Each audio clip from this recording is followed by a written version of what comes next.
जय हिंद दोस्तों, स्वागत है आपका हमारे YouTube चैनल पर। दोस्तों, इनकम टैक्स कौन नहीं बचाना चाहता होगा। एक व्यक्ति पूरे साल मेहनत करता है, खून पसीने से अपने पैसे कमाता है और साल के लास्ट में इनकम टैक्स डिपार्टमेंट जब ये बोल देता है कि आपको भाई साहब 10%, 20%, 30% इसके ऊपर टैक्स देना पड़ेगा, तो बहुत दुख होता है। तो दोस्तों, इस वीडियो के अंतर्गत हम इनकम टैक्स में जितने भी तरह के डिडक्शंस हैं जिससे कि लीगल तरीके से आप अपना टैक्स बचा सकते हैं, उन सभी के बारे में विस्तार से डिस्कस करने वाले हैं और आशा करते हैं ये कहीं ना कहीं आपको हेल्पफुल रहेंगे। इसके सहायता से आप भी अपना जो टैक्स है वो बचा सकते हैं। लेकिन दोस्तों, मैं आपको एक एडवाइस देना चाहूँगा, कभी भी आप झूठे डिडक्शंस को, फेक डिडक्शन को अपने इनकम टैक्स में ना दिखाएं, जिससे कि आपको फ्यूचर में कोई परेशानी, दिक्कत का सामना ना करना पड़े। तो और आशा करता हूँ ये वीडियो आपको अच्छी लगेगी। वीडियो अच्छी लगी हो तो आप लाइक ज़रूर करें और अभी तक आपने हमारा चैनल सब्सक्राइब नहीं किया तो सब्सक्राइब कर लें। चलिए दोस्तों, वीडियो को स्टार्ट करते हैं।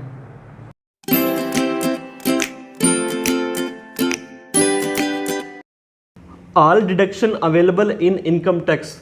दोस्तों, सबसे पहले मैं आपको इनकम टैक्स की सबसे फेवरेट, सबसे पॉपुलर और सबसे प्रचलित सेक्शन के बारे में बताना चाहूँगा, जो कि सेक्शन 80C है। 80C दोस्तों, अगर आप कुछ सर्टेन इन्वेस्टमेंट करते हैं या कुछ तरह का कोई खर्चा करते हैं और आप इंडिविजुअल या एचयूएफ है, तो आपको 1.5 लाख रुपए तक धारा 80C के अंतर्गत दोस्तों छूट मिल जाएगी। इतने रुपए की आपकी इनकम कम हो जाएगी। और ये जो 80C की छूट है दोस्तों, ये तो पार्टनरशिप फर्म, LLP और कंपनी को नहीं मिलती है, ये सिर्फ इंडिविजुअल और एचयूएफ को ही मिलती है। और सेक्शन 80C के अंदर 80CCC और CCD को भी इंक्लूड किया जाता है। इसके बाद में दोस्तों बताना चाहेंगे कि कौन कौन से खर्चे आप इसके अंदर क्लेम कर सकते हैं। सबसे पहले तो और सबसे जो हर घर में होने वाला खर्चा दोस्तों, वो है ट्यूशन फीस। अगर आपके 2 बच्चे तक हैं और दोनों पढ़ते हैं तो उनके ऊपर जो स्कूल की फीस आप देते हो, ट्यूशन फीस, उसकी आपको इसमें छूट मिल जाएगी। इसके बाद में दोस्तों PPF के अंदर आप इन्वेस्टमेंट करते हो या एम्प्लॉय प्रोविडेंट फंड या पब्लिक प्रोविडेंट फंड, उसके बाद में LIC खरीदते हो, आपकी, आपके स्पाउस की, आपके बच्चों की, equity link saving scheme ELSS में पैसा लगाते हो। अगर आपने होम लोन ले रखा है और उसका प्रिंसिपल जो होता है दोस्तों, मूल अमाउंट पेड करते हो, उसकी छूट मिल जाएगी। आपने कोई प्रॉपर्टी खरीदी है, उसके रजिस्ट्रेशन का चार्जेस दिए हैं या स्टाम्प ड्यूटी दी है, तो उसकी छूट मिल जाएगी। आपकी बेटी है और उसके नाम से आपने सुकन्या समृद्धि योजना खाता खोला हुआ है, तो आपको 80C में छूट मिलेगी। आपने NSC नेशनल सेविंग सर्टिफिकेट में पैसा लगाया हुआ है, तो आपको छूट मिल जाएगी। इसके बाद में दोस्तों सीनियर सिटीजन सेविंग स्कीम के अंदर आपने पैसा लगाया है तो भी आपको छूट मिल जाएगी। यूलिप के अंदर आपने पैसा लगाया है तो मिल जाएगी। इसके बाद दोस्तों टैक्स सेवर FDs होती है, जो कि आपको अगर 5 साल तक उस FD को रखते हो तो आपको इनकम टैक्स में छूट मिल जाती है। और इंफ्रास्ट्रक्चर बॉन्ड वगैरह होते हैं, उसमें भी आपको छूट मिल जाएगी। तो दोस्तों, इन सभी को मिला के आप 1.5 लाख रुपए तक इनकम टैक्स में छूट ले सकते हैं, अगर इनमें से किसी इन्वेस्टमेंट या खर्चे के ऊपर आप पैसा लगाते हैं तो। इसके बाद में दोस्तों 80CCD1 की बात करना चाहेंगे, जो कि NPS से रिलेटेड है। इसके अंदर दोस्तों एम्प्लॉय का कंट्रीब्यूशन NPS में होता है, एम्प्लॉय का जो हिस्सा होता है उसको 80CCD1 के अंदर छूट मिलती है, लेकिन ये ओवरऑल 1.5 लाख की लिमिट में ही आपको छूट मिलेगी। इसके बाद में 80CCD2 के बारे में बात करेंगे। ये एम्प्लॉयर का हिस्सा होता है। CCD1 एम्प्लॉय का होता है, CCD2 एम्प्लॉयर का हिस्सा होता है। इसकी छूट दोस्तों 10% ऑफ सैलरी मिलती है आपको।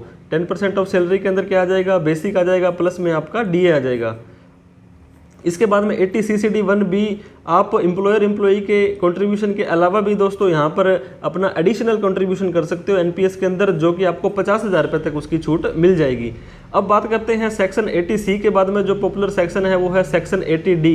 दोस्तों, हेल्थ इंश्योरेंस या मेडिकल इंश्योरेंस अगर आप अपना करवाते हो, आप इंडिविजुअल हो या एचयूएफ हो, एचयूएफ अपनी मेंबर्स का करवाती है, तो 25,000 रुपये तक दोस्तों आपका, आपके स्पाउस का और आपके डिपेंडेंट चिल्ड्रन का आपको छूट मिल जाएगी। और वहीं पर अगर आप अपने पेरेंट्स का भी ये मेडिकल इंश्योरेंस या खर्चा करते हो मेडिकल के रिलेटेड, तो उसमें, और पेरेंट्स आपके सीनियर सिटीजन है, 60 साल से ऊपर है, तो 50,000 की और छूट मिल जाएगी। मतलब अगर आप खुद भी सीनियर सिटीजन है तो 50,000 आपको, और आपके पेरेंट्स भी सीनियर सिटीजन है तो 50,000 आपको। तो ये दुकुल मिला के 1 लाख रुपये की आपको छूट 80D के अंदर मिल सकती है। इसके बाद में दोस्तों 80TTA, ये भी हर व्यक्ति से संबंधित होता है।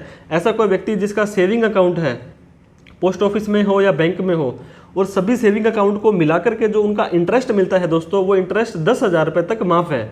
मतलब वो इनकम टैक्स में पहले जुड़ जाएगा, बाद में आपको 10,000 की छूट मिल जाएगी। ऐसा कोई व्यक्ति जो 60 साल से कम है, और ये सेक्शन दोस्तों इंडिविजुअल और एचयूएफ के लिए सिर्फ एप्लीकेबल है।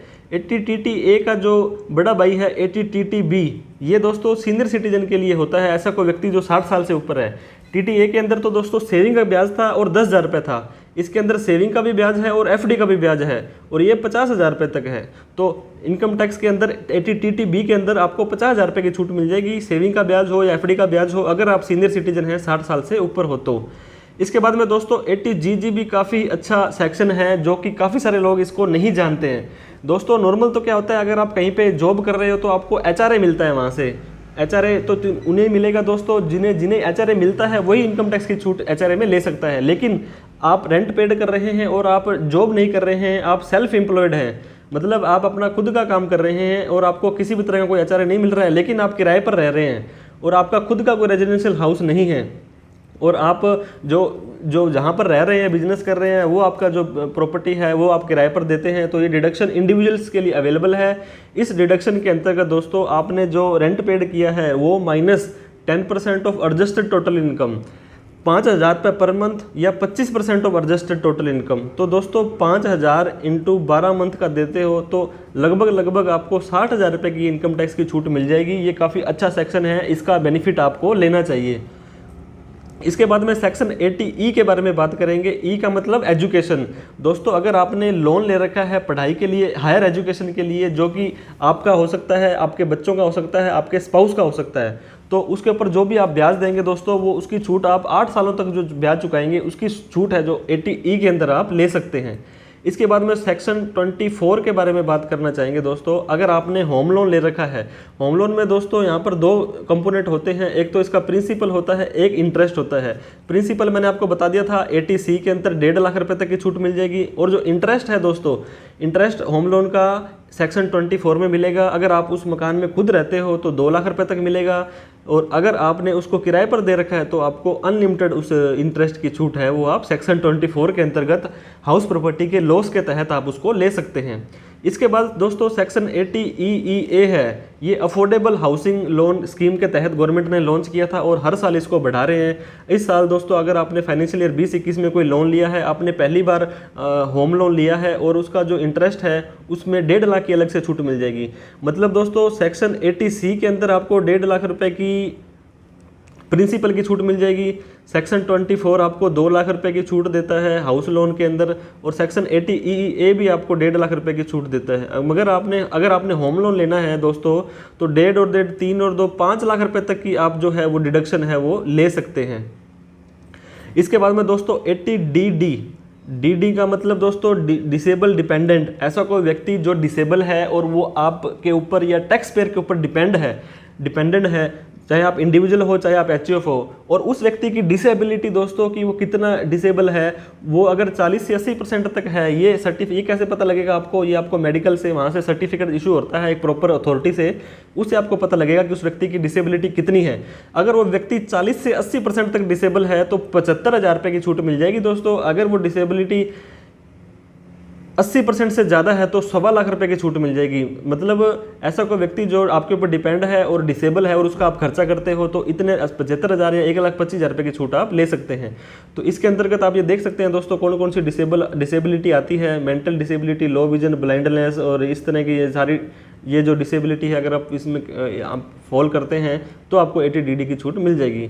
इसके बाद में दोस्तों 80DD-B भी एक सेक्शन है, वो 80DD से रिलेटेड ही है। आप मेडिकल ट्रीटमेंट कराते हैं अपनी वाइफ का, अपने डिपेंडेंट रिलेटिव का, मतलब आपके पेरेंट्स वगैरह जो आपके ऊपर डिपेंड करते हैं उनकी आप मेडिकल पे खर्चा करते हो दोस्तों, तो आपको 40,000 रुपये की छूट मिल जाएगी। अगर आपके पेरेंट्स या जिनका आप खर्चा कर रहे हो वो सीनियर सिटीजन है तो आप 1 लाख रुपये तक इस सेक्शन के अंतर्गत उसकी छूट ले सकते हैं। इसके अंतर्गत भी दोस्तों इतनी सारी बीमारियां आती हैं जो आपके डिपेंडेंट का मेडिकल खर्चा करवाते हो, ये सारी बीमारियां दोस्तों इसको आप देख सकते हैं।